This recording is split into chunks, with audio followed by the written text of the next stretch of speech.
Creative insurgents. Creative insurgents. Hey everybody, this is Corey Huff with theabundantartist.com. And this is Melissa Dinwiddie with Living a Creative Life. And hi, I'm Minnie. And this is the Creative Insurgents Podcast, where we are all about living a creative life according to your own rules. Yay! Yay! Melissa, Minnie, hi. I feel like there's like a million things happening in the world, and I can't possibly participate in all of them. I've been back and forth at conferences and meeting all sorts of creative insurgents and creative pioneers and all sorts of fun stuff going on. What's going on in your life? Well, I am in the middle of a pretty cool project that I spontaneously decided to start. Last week I decided I was sick of the mess in my studio. It was time to completely clutter bust it. So I rallied a group of people around me, and we've got this group course program running for 30 days for the whole month called the Great Clutter Bust. Nice. And I have live sessions where we all meet up and say what we're going to go work on and go off and tackle our clutter, and then we come back and report back, and the energy inside our secret Facebook group is just bouncing off the walls. It's really fun. Who knew that busting clutter could be fun? Wait, it means you got to clean up your mess? Yeah, exactly. I'm cleaning up my mess in a big way. Yep. Yeah, you know, it's funny. At the beginning of the last class that I taught, we did a full day. It was an 8-week course, and the first day was a full day of getting organized and getting all the junk out. Awesome. And it's amazing how many people, 8 weeks later, were like, "I'm so glad we started with that," because it gave them a platform to build on. Absolutely. Yeah. Well, if you clear out your space, it creates space to bring new great stuff in. So get rid of the old and in with the new. Awesome. So, Minnie. Hi. How you doing? I'm fine. Good. Okay. So you happen to know today's guest. I do. Yeah. Why don't you? Her name is Shannon Amidon, and she's really cool. She's an artist, and she makes stuff out of photographs and encaustics, and she's traveled and used her art to do that. I think they call it a residency. A residency? A residency, yeah. It's a Cool. thing where people say, "Oh, you can come and stay and make art, and we'll pay for part of it." Do I have it right, Shannon? Yes, that's definitely very close. It's an opportunity for artists to kind of go away without any distractions and make art, get out of their daily routine. Wow, that sounds really fun. I It's keep saying I want to do that. it's incredible. It's definitely life-changing. I think all artists should take the opportunity to try and do that at some time in their career. Yeah. Absolutely. But I don't know how. There's no idea how to do something like that. So impart your wisdom. Oh, I can definitely share. There's a lot of tips and tricks in applying for residencies, and depending on where you want to go or what you want to do, if you want to bring your family or not, if you want to pay for part of it, or if you want to try to get a grant to pay for it. So I can definitely share that info with you. You Boy, can we've got- start with one. Like one time that you went somewhere, and tell us about one particular adventure. Sure. Recently, my latest residency was in Iceland. Wow. Whoa. Yeah, it was incredible. I spent a month in Iceland, in a little town in northern Iceland called, let's see if I can pronounce it, Siglufjordur. And it was during the winter, so it was. I got to see the Aurora Borealis, and it was just. The people in Iceland are so incredibly kind and welcoming, and the landscape was just out of this world. And so I stayed in a little house with my husband. We had the living quarters in the top floor and a huge studio on the bottom floor, and I just made art every single day. I interacted with the community, but I got up in the morning and made art all day, and then we'd go out on little trips for inspiration and things like that. And I really loved Iceland, and I would love to go back. So Shannon, how did you get this residency? So the way people can go about getting residencies is there's several websites actually that post call for applications. So most residencies you have to apply for in some way. You send them some of your images. You write a proposal about what you would like to do during this residency. It could be simple as just like complete a body of work or finish up a book. There are residencies for artists and writers. And so you kind of put together a proposal, an application packet. Every residency is different, and they require different things. Some of them that are fully funded really want like letters of recommendation, 20 images. They want a budget, things like that. Other ones that are just subsidized maybe don't require as much. But there are several resources like the Alliance of Artist Communities, resarts.org. I'd be happy to share kind of a list of websites where you can even put in your parameters in terms of what country you'd like to go to. If a lot of residencies have shared accommodations, or if you want your own separate studio, if you want to bring a pet or a spouse, so you can kind of search through all those things to really customize it to what you're looking for. So cool. Yeah, it's definitely something I recommend to all artists because it truly takes you away from all distractions. You know, even cleaning your house, everything. You know, you don't have to worry about any of those things, and it definitely puts you in a different mindset. You're just there to create and kind of fill that well. Absolutely, I can vouch for that. I haven't done residencies per se, but I go to a retreat every year, and I host a retreat every year where the whole point is to just work on whatever your projects are that you want to work on, and it is amazing. You get so much done, and it's just so incredible. Yeah, and one nice thing is I've been to a couple of different types of residencies. The one in Iceland was self-directed, so it was just me and there were no other artists, which is nice sometimes as well.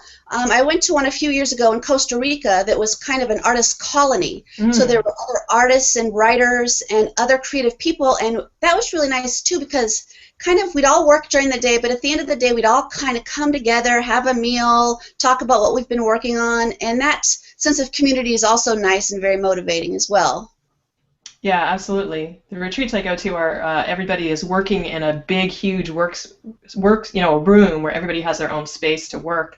And there's something great about being on your own, but there's also something really great about being in a room where everybody else is working in silence, and you just sort of feed off everybody else's energy. Absolutely, yes. Yeah, I think that's great as well. Shannon, I have a question. Yes. Oh yeah. So does my art have anything to do with the location? Oh, absolutely not. Oh. The art, you can be creating almost anything, and like I said, even writers or musicians can apply to these as well, but no, the art doesn't have to have anything to do with the location. It just has to, a lot of them want people to be active and producing and not just kind of trying to go on a vacation. So the reason they kind of want a proposal or to see your images is to make sure that you are a serious artist, and this is something that you're going to take seriously, because it's also for them, they publicize on their website a lot of times and other places who the artists that are coming to visit are, and they like to show that as well. So your art doesn't have to have anything to do with the country, and it could be even sometimes where you're just going for almost more of a retreat where you're trying to gather your thoughts and come up with a new series or work on a current or new project. So they just want to make sure you have something that you're going to be doing. So Shannon, what kind of organizations sponsor things like this? Like, why in the world would someone want to have an artist have a bunch of artists come to their property and spend a bunch of time making art? What do these organizations get out of it? I think a lot of the organizations are truly interested in supporting artists and supporting the arts in their community. A lot of them are nonprofits, and there are some that are for-profit, but they're still subsidized. There's just a whole range of, you completely pay for it like it's almost a vacation, to they give you a kind of a fellowship. And I really think a lot of it's just for the community and to support artists and in the area that they're at. And just to kind of be to to support the artists. They, Mhm. like I said, the nonprofits and other kind of agencies that have to do with the arts. There's some, even in San Francisco, there's like 4 or 5. That's where I'm based, in the Bay Area. So there's all over the whole world, you can imagine. And a lot of times it's the cities and the arts councils who also support them. Now, is it just emerging artists, or is it artists later in their careers, or does it cover the gamut? It covers the gamut, and kind of how I was saying before, a lot of them will put in those parameters. Some of them only want maybe mid or career artists, or who have more experience, and some of them are open to any types of artists. It just depends on what the organization who's sponsoring it is looking for. Some of them can be very difficult and very competitive to get into, and then there's some that are a little bit less, with all things that artists do, there is a process where there is going to be rejection sometimes, and that's okay, and you can kind of keep applying or try something different that might not be, maybe at that time that space wasn't available for you. But it is an application process, so it's not just, no one can get in whenever they want. So you have to kind of be ready for that just in case as well, knowing, if you don't get in this time, you may get in another time, or maybe find a different residency that might be a better fit. Okay, so my next question would be in 2 parts. I'm curious to know how some of your residency experiences have changed or impacted your creative process and your output. But so before we talk about that, maybe you could tell us a little bit about where you're at in your art career. Like, I know you're a full-time artist. How, what's your history? Sure. I've been really seriously creating, kind of calling myself an artist for about the past 15 years. I kind of struggled at the beginning, like a lot of artists do, calling myself an artist. But as I started to exhibit more and show my artwork and things like that, I felt more comfortable with that title. And right now, I would definitely say I'm a mid-career artist. I show all over the United States in different galleries, different kind of pop-up spaces. I open my studio to open studios each year. One great thing that's happening this year is I'm having my first international exhibit in Canada. So that's really exciting. A solo exhibit, I should say. First international solo exhibit in Canada. So I'm very excited. Congratulations. So, and I'm just kind of in my career, like I said, mid-career, and I'm also searching for other opportunities in other ways for me to explore my creativity. Right now I'm also exploring creativity coaching, and also possibly starting a residency program of my own. Ooh. So, yes, so that's something that's kind of bubbling up in the background, and I'm just doing right now kind of in the research mode for those things. What would that look like if your own residency? What's your vision for that? So my vision is, I recently became a new mother, and I have found a huge lack of resources for artists who are parents. And when I used to be able to go on residencies all the time, a lot of times bring my spouse, but now the opportunities to bring children on residencies or include children in art activities has really limited what I can do. And I would really envision a residency for families. Something where I can give artists an opportunity to still be able to make art and not have to go away from their children or family for a month, So I'm not sure exactly how that's going to look, but I have ideas in my head. I like the more of the community residency feel in terms of having several artists or writers and musicians together to kind of share their energy and share resources and maybe share child care, things like that. So that's kind of what's bubbling in there. How cool. Yeah, that sounds pretty exciting. Yeah, I was really disappointed in the opportunities for parents, because I'm still an artist and I still create and I make time to create, and my daughter's part of that, and I feel like I shouldn't have to sacrifice these opportunities because I decided to have a family. Yeah. So this really, I think, gets at the heart of what we're about here at Creative Insurgents, is living a creative life in a way that is both meaningful and fulfilling and on your own terms, right? Yes, absolutely. So tell us a little bit more about what that means to you. What does it mean to live a creative life on your own terms?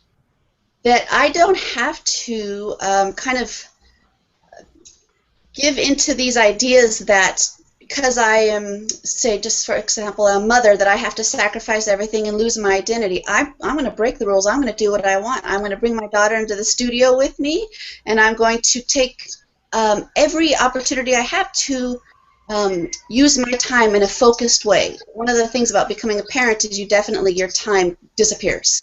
So I have to be a lot more focused and a lot more prioritized. So I think sometimes my attitude is if I don't like the way things are, I'm just going to go change and figure out for myself, and I'll make my own rules.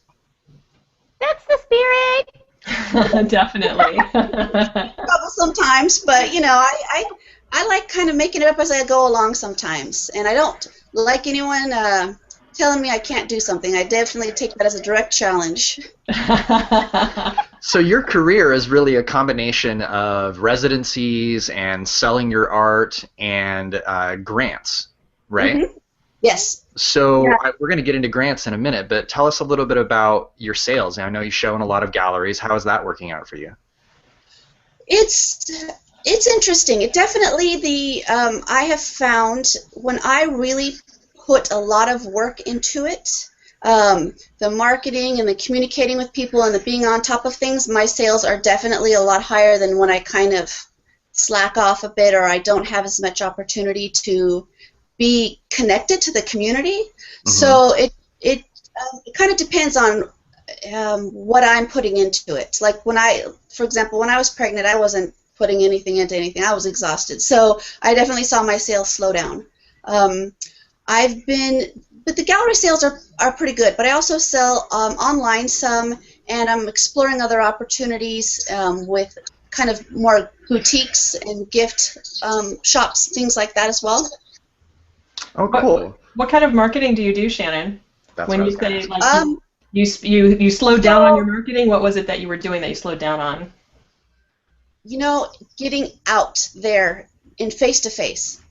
It's the face-to-face that I've really noticed that doing art fairs and some kind of festivals and things like that and selling directly to the people, I find people like experience, like to talk to me, like to find out what the work is about. I also definitely do a lot of social media, newsletters, email blasts. I try to do one of my best events each year is when I have open studios. I sell probably more in open studios than I do at a lot of the galleries.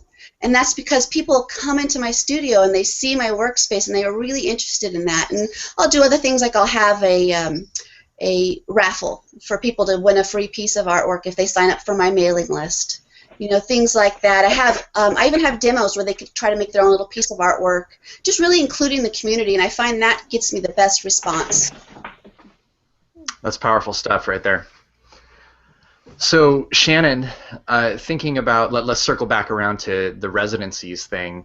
How have going on these retreats and residencies, how has that impacted your output as well as your process? I think the major impact has really been on my process, and the reason I say that is because when I went on my first residency, I was all geared up. I brought way too many art supplies, but I had it in my head that I had to be productive, and I had to get stuff done, and this was my opportunity. And really, for the first almost 2 weeks, I was completely blocked because I put so much pressure on myself. But then I kind of learned that that's okay.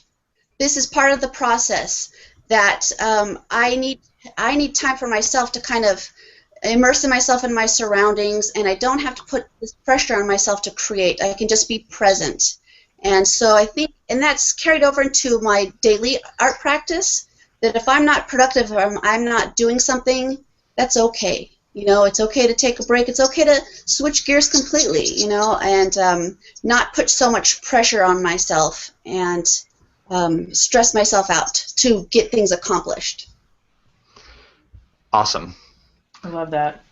Yeah. And it definitely has helped with my productivity, and also I like to kind of gestate ideas, and it definitely gives me time to think about things and get seeds planted for other series and kind of experiment. So it helps in that sense with my output and my creativity.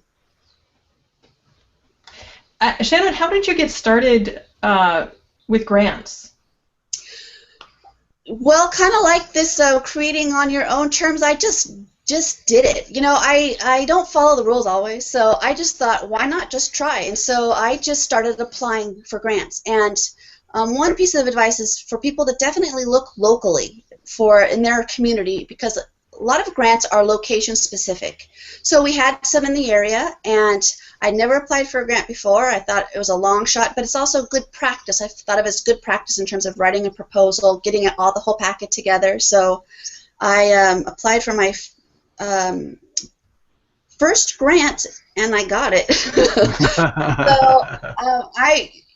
I was surprised, but in a good way. I was really excited, and it was through our local Silicon Valley Arts Council, and it was the Visual Arts Photography Grant, and it was a nice major grant, and it really made me feel so good in terms of validating that I was on the right path.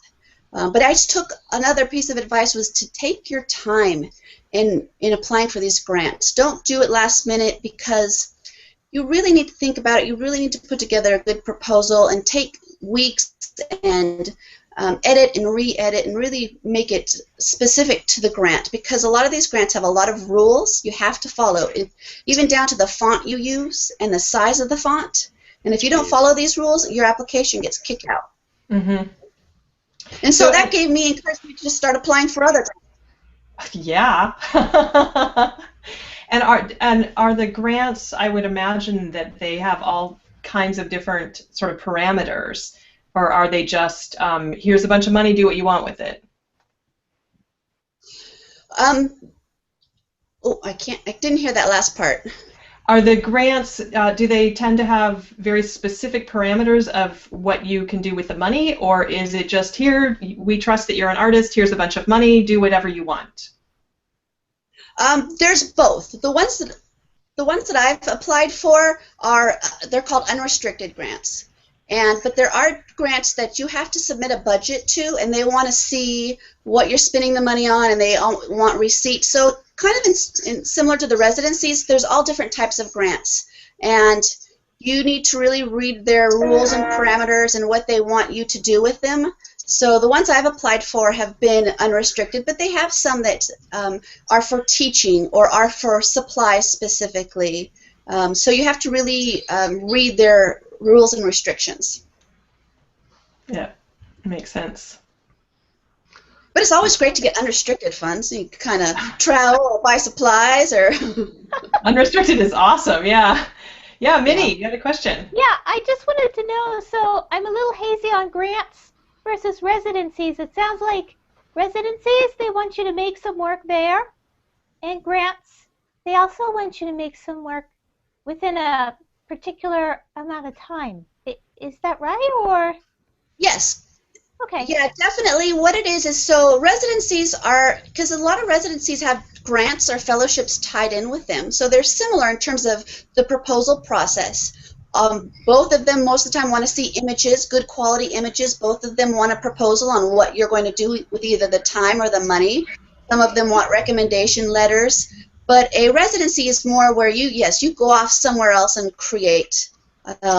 And the grant is, here's some funds for you to use where you are now. But you can also, kind of twist it around, you can apply for a grant to pay for a residency. So they could be separate, two different things. So, but they are very similar in terms of the process and the rejection. Like, I've applied for plenty of grants and haven't received them, and that's okay, and I'm going to keep applying for them. And so you have to be willing to know that there's a lot of competition. Yeah, so Shannon, in the show notes for this episode, we will put up some of the websites that you mentioned for finding residencies and finding grant opportunities. So really, we appreciate that. Yes, so what have you got going on right now? What are your projects that are coming up? So as I kind of mentioned previously, I have this solo show in Canada. I'm gearing up for. I'm very excited about. My first time shipping art internationally, so that's going to be an interesting challenge. Uh-huh. And but also, your work is small. I'm sorry? Your work is kind of small, though. That's kind of cool. Yeah, I mean, it's 12 inches aside. Well, the pieces I'm going to be shipping are actually 24 by 24. So, Oh. yeah, so some of them are going to be bigger. And I'm also gearing up for open studios. Like I said, I love doing open studios, and that's an important time for me each year. And one of the other things is I'm training to do certified creativity coaching. And I kind of want to couple that together with possibly a residency program that I would like to open and kind of offer that with the residency for parents. Cool. Regarding the shipping, Shannon, do you have leads on how you're going to be doing that? I've asked because I know this is an issue that a lot of visual artists are very curious about and have a lot of questions about, and I've been doing a ton of research myself on how to ship my own art. So I'm curious what you've discovered so far, what you are planning on doing. Well, yes, I've been kind of doing a lot of research too, and actually, there's a gentleman that you guys interviewed, Jason Horace. from. He has a really great online tutorial on how to ship art, and he goes through every supply you need, and he shows you how to wrap it up. So that was really good resource. And then just kind of because the work I'm shipping is encaustic work, so it's a little bit more delicate in terms of heat and cold, so I'm also using some of the resources I find online for encaustic artists and how they ship their art. So again, it's kind of like you're saying, researching online. I was even thinking about like shipping something to a family member and back just to test it out. You know, they say all these things like you should be able to drop it from over your head onto the floor and it should be fine. So doing tests like that, so we'll see. Yeah, I know a big problem for acrylic artists, and I would imagine it's the same for encaustic, which is even more fragile of a surface than acrylic, is anything that touches the surface, like bubble wrap or something, can imprint into the painting, which would be bad, right? So one way to avoid that is to create what's called a shipping collar, which is just a deeper, like a partial box that's deeper than the painting, and you attach the painting through whatever mechanism, Velcro or whatever, to the back of the shipping collar, and then you can wrap around the front, but the plastic wrap won't touch the surface of the painting because there's space between the surface. Anyway, I'll include a link on the in these show notes to a great video that Golden Paints put together that demonstrates a little mini shipping collar for a mini painting. Yeah, that's a great resource. I think that I'd appreciate that. Like I said, I'm kind of nervous. You hear all these horror stories about art being shipped and getting messed up, so we'll see. You know, you don't know until you try. Right. It's all a learning experience. Exactly. I just unboxed my first large painting. It's pretty big. It's like 3x4, and unboxing it was unbelievably difficult. Was it in multiple boxes of cardboard, Corey, or was it plywood? It was. I have an unboxing video that I'm putting together to show people what good packaging looks like. And, great. You know, it was sent over by, I ordered it from Natasha Westcoat, and she did a pretty good job of packaging this thing, but it was literally like, it took me like 15 minutes to figure out how to get it out of the package. So when you're thinking about what the end collector and their experience, it might be a good idea to send them some instructions on how to unwrap your painting. You guys, yes. You know what I did? I ordered a frame, and it had a mat in it, so it was shipped in this big foam, like inside a box and everything. So what I did is I took the frame out, and I made the art, and I put it back in the frame, and I put that back in the packaging that they sent, and I shipped it. Smart. Oh, nice. I cheated. No. There's no cheating. That's awesome. Well, Shannon, thank you so much for spending some time with us today. We really appreciate it. Oh, thank you. I really enjoyed it too. It's great meeting you guys. Yeah, Yay, thanks for sharing all your great advice. All right. That's our episode today, everybody. Thanks a lot. Bye, everybody. Bye. Creative Insurgents. Creative Insurgents. Subscribe at creativeinsurgents.com.